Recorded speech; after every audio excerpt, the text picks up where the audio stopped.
이재명이 또 법관 기피 신청을 했다. 소송 지휘권을 발동을 해야 된다. 이재명은 그동안 여러 번 이하영도 그렇고 재판 지연을 하는 수법으로 법관 기피 신청 같은 것을 막 했죠. 특히 대북송검은 대장동 저승사자라는 신진우 수원지법 부장판사가 지금 이재명 사건을 맡았죠. 그런데 그때 이재명이 대북송검과 관련해서 신진우 부장판사가 이화영에게 관련 사건인데 징역 9년 6개월을 때렸다고 해서 선입견이 있을 거다. 그래서 재판부를 바꿔달라고 신청을 했죠. 제일 처음에는 뭘 신청을 했냐면은 수원까지는 가기 어렵다. 원래는 이제 신진호 부장판사가 너무 무서우니까 그런 건데 수원까지 가기 어렵다. 서울에 있는 김동현, 조금 전에 말씀드린 이재명에게 완전히 우호적인 무죄를 때려준 그 김동현이 하고 있는 그 대장동 재판에 병합을 해다오. 이제 시간 끄는 거지 안 될 걸 뻔히 알면서.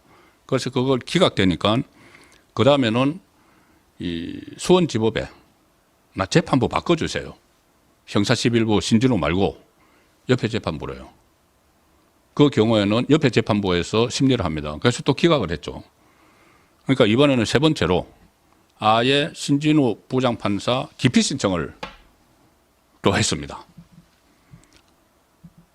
어떡하든 재판 안 나가려고 질질 끌다가 만약에 대통령이 되면은 모든 거 다 날려버리려고. 이게 속이 뻔해 보이죠.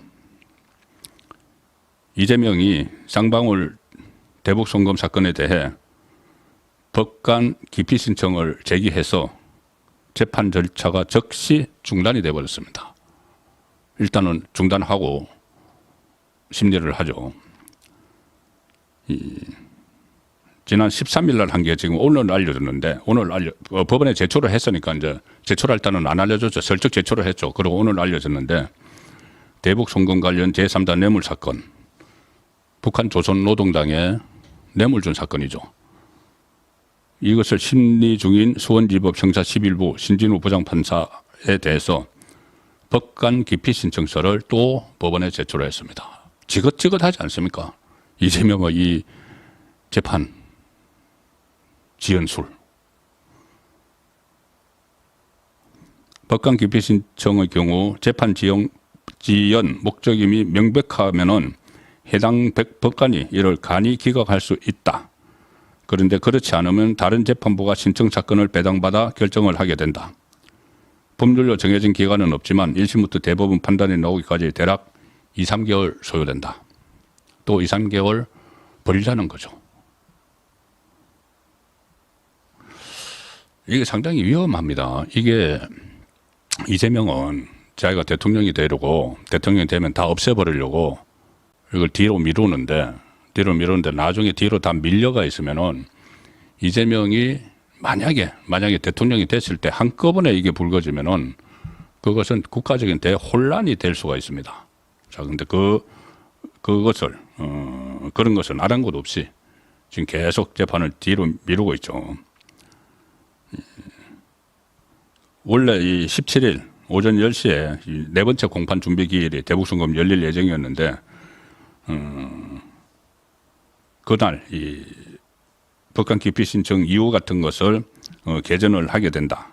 그러면 또 만약에 거기서 간이로 이거 안 돼 하지 않으면은 또 이게 재판이 뒤로 또 미뤄지는 거죠.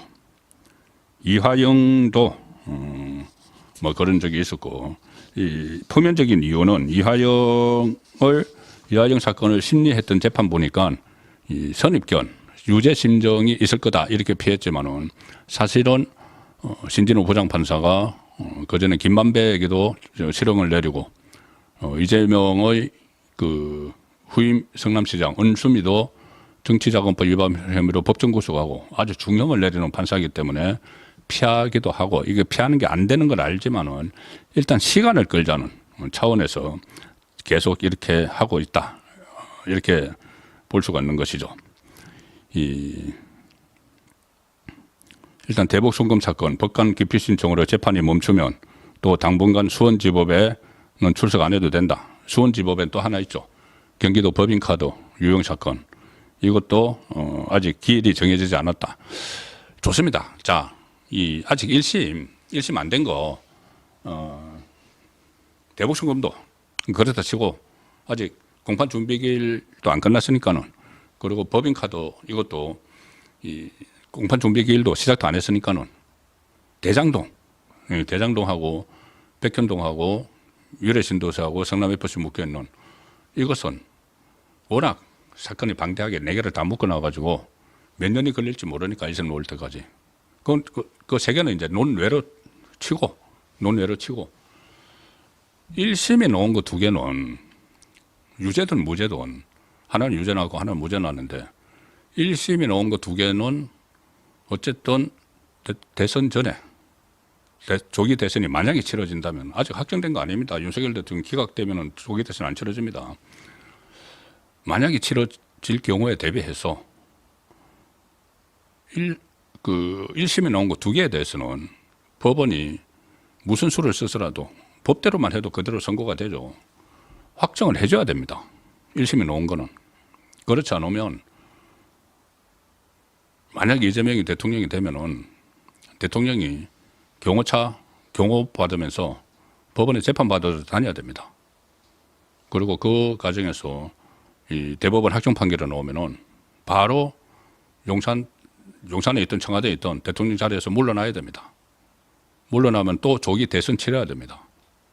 1심이 안 나오면, 그 1심이 2개 놓은 걸 이 상태에서 그대로 가면은, 그대로 대선을 가면은, 그리고 그대로 가서 만약에 이재명이 당선되면은, 그러니까 만약에 대선이 치러지고 만약에 이재명이 당선되면은 그런 상황이 벌어진다는 거죠. 그리고 헌법상의 불소추 특권을 가지고 이재명 쪽은 아니야, 그동안 그 진행되던 재판도 스톱되는 거야, 이렇게 주장을 하지만 대부분의 헌법학자들은 불소추 특권, 재임 중에 불소추 특권은 말 그대로 재임 중에 새로운 기소를 못 한다는 것이지 기존의 재판은 계속된다는 겁니다. 그러면 어떤 상황이 또 벌어지느냐. 이재명은 재판 중단되는 거야, 헌법상 해서. 그런데 대법원 학자들은 그 중단 아닌데 계속돼야 되는데, 그러면 거기서 엄청난 논쟁이 붙죠. 만약에 되면 현직 대통령하고 뭐 보수 우파 진영 당연히 법대로 해야 되는 거는 재판 진행해야 된다. 재판 안 돼. 그러면 그걸로 국력이 다 소비됩니다. 양쪽이 완전히 쪼개집니다, 국민이. 그러니 법원이 최소한 5개 재판 중에서 뭐 다른 거 지금 또 새로 기소해야 될 것도 있죠. 정자동 사건 다 거의 잊혀진 줄 알고 있는데, 정자동 사건을 비롯해서 후원금 쪼개기 새로 기소해야 될 것도 있지만 그거 기소 안 하고, 그래, 당분간 기소 안 하고 1심 안 놓은 것도 서둘지 말고, 안 서둘 테니까 뭐 재판부 기피 신청 이런 거 하지 말고, 다만 1심이 나와서 2심에 배당된 거 이거는 해야죠. 그래서 만약에 무죄가 나오면은 무죄 나오는 대로 그러면 그냥 클리어하게 뭐 대선에 나가도 되고, 유죄가 나오면은 다 박탈당하고 못 나가고, 이재명 본인이 이 사건 다 조작됐다고 하면은 자기 말대로 하면 무죄 나오겠죠. 1심에 유죄가 나왔던 선거법도 무죄 나오겠죠.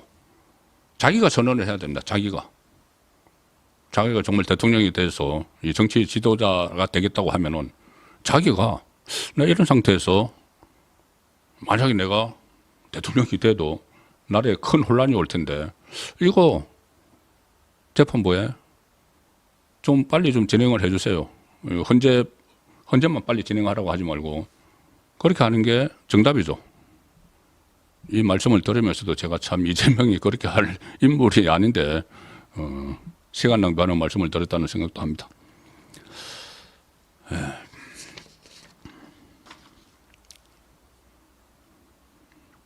그리고 그래서 이제 이런 것 때문에 오늘 주진우 국민의힘 법률자문위원장이 탄원서를 냈습니다. 탄원서를 어디 냈느냐? 지금 일단은 이 위정교사 사건 재판부는 지금 오늘 배당이 됐으니까 이 그 전에 배당이 돼 있던 선거법 위반 사건 서울고법 형사 6-2부 부장판사 최은정, 이재설, 정재호 여기에 탄원서를 냈습니다. 이재명이 선거법 위반 사건 항소심 재판 앞두고 소송 기록 접수 통지도 반복적으로 수령하지 않는다. 폐문부재 이렇게 이야기를 하죠. 이게 송달을 하러 갔는데 일부러 안 받는 겁니다. 우편물에 접수를 안 하죠. 그러면 뭐 우체국에서는 폐문부재, 문이 잠겨 있고 사람이 없다. 그러면 재판이 시작이 안 되는 겁니다. 그걸 이제 두 번째 지금 또 보냈는데도 안 받는다고 합니다. 이재명이 지금 없나요, 자리에? 이재명 어디 가는지 모르나요? 법원에 의지가 있으면은 그 사람을 보내서 거기다 갖다 주면 됩니다. 이재명 뭐 일정이 있는데 따라가가지고. 그리고 변호사도 선임을 하지 않고 있다. 변호사를 다 뽑아놨다고 하는데 선거에 재판 2심에 대비해서 뽑아놨는데 공식 선임계를 안 내는 겁니다. 공식 선임계를 내면은 법무법원 어디서 이 사건을 맡았다고 하면은 이 지금 말씀드린 소송기록 접수 통지서가 그 법무법인으로 가겠죠. 그럼 안 받을 수가 없으니까는 변호사 선임계를 안 내는 겁니다. 완전히 꼼수 중에 꼼수죠. 이렇게 하는 사람이 지금 대통령이 되겠다고 헌재 심리 빨리 하라. 자기 거는 변호사도 선임하지 않는 이런 꼼수로 재판을 끌려고 하면서 그래서 이것은 과거에 최강욱 의원이 3번이나 소송 기록 접수 통지를 수령하지 않는 방법으로 무려 2개월 가까이 재판을 지연한 수법입니다. 그래서 진우 위원장은 신속한 재판 원칙을 준수하기 위해서 소송 지휘권을 적극 행사해달라 이렇게 법원에 요청을 했습니다. 소송 지휘권은 이 법원이 이 심리를 좀 원만하고 신속하게 진행하기 위해서 필요한 조치들을 취하는 거죠. 피고인에게 경고를 할 수도 있고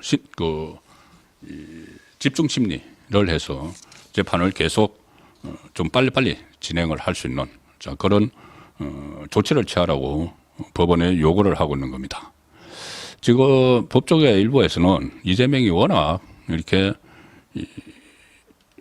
고의적으로 재판을 막 지연을 하고 헌재는 빨리 하라 헌재는 빨리 하고 자기 재판은 지연하자 하니까 정말 이러다가 탄핵 심판 결정보다 이재명의 항소심 선고 3심이 아니고 아예 2심 선고가 더 늦게 나오는 거 아니야? 이런 말도 지금 나오기 시작했습니다. 워낙 조금 전에 제가 처음에 말씀드린 대로 이 헌재는 빨리빨리 하겠다. 그리고 법원은 지금 절차는 진행을 하고 있지만은 이재명이 계속 지연소를 쓰니까는 그런 걱정도 지금 나오고 있는데 빨리빨리 공판 기일을 정하고 법리 검토도 하고 집중 심리를 해야 됩니다. 그래야지 혼란을 막습니다. 조금 전에 말씀드린 대로 이재명 재판 결과가 먼저 나와야지 재판 결과가 선거 대선 만약에 조기 대선이 있다고 하면은 제가 계속 만약이라는 말씀을 드리죠. 조기 대선 확정된 게 아닙니다. 헌재에서 인용이 돼서 윤석열 대통령 파면이 됐을 때 하는 거죠. 어쨌든 그런 경우를 다 염두에 두고 법원이 이것을 빨리빨리 진행을 해서 혼란을 막아야 될 책임이 지금 법원에 있습니다. 법원이 정무적 판단을 하라는 게 아니고 법에 정해진 대로 하면 되죠. 유죄를 받은 그 선거법원 634 원칙 1심 6개월 원칙을 2년 2개월이나 됐으니까는 2심 3심이라도 지켜라. 그리고 위정교사 사건 무죄가 나왔지만은 1심에서 2심에서 워낙 간단한 사건이니까는 빨리빨리 진행을 하면 된다. 그래야지 법원이 있을지도 모르는 사회적인 큰 혼란을 막는 역할을 하게 됩니다. 법대로만 하면은 되는 것이죠.